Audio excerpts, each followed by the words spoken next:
So, I chose to do my final paper for Dr. Nick's class on the ancient Roman myth of Cupid and Psyche.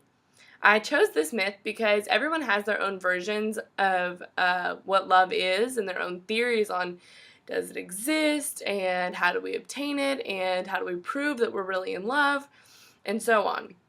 And this myth is all about love and what the Romans thought it meant to be in love with somebody. So since the 1400s, this myth has been reused and recycled plenty of times, and authors from all around the world reference the powerful story that goes something like this.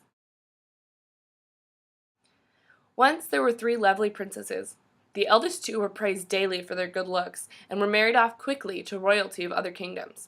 But the youngest, named Psyche, was so incredibly beautiful that no one dared marry her.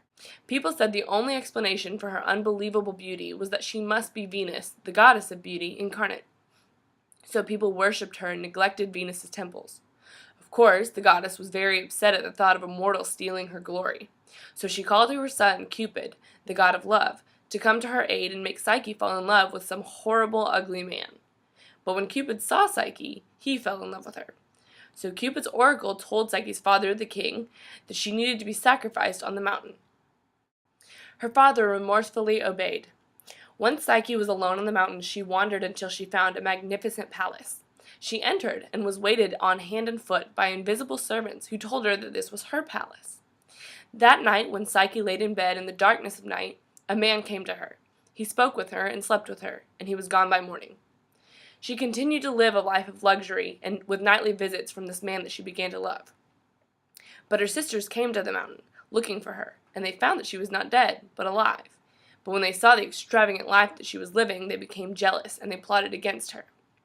The man who came to Psyche in the evenings told her not to listen to her sisters, and that she must never try to look at his face.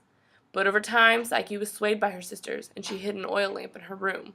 And one night, after the man had fallen asleep in her bed, she lit the lamp, and found that it was not a man, but in fact, the incredibly handsome god of love.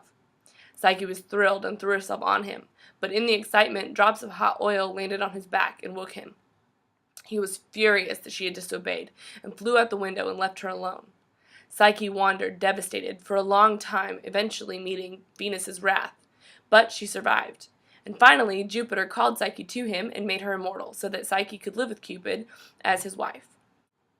The main point of this story is that true love displays itself in trust.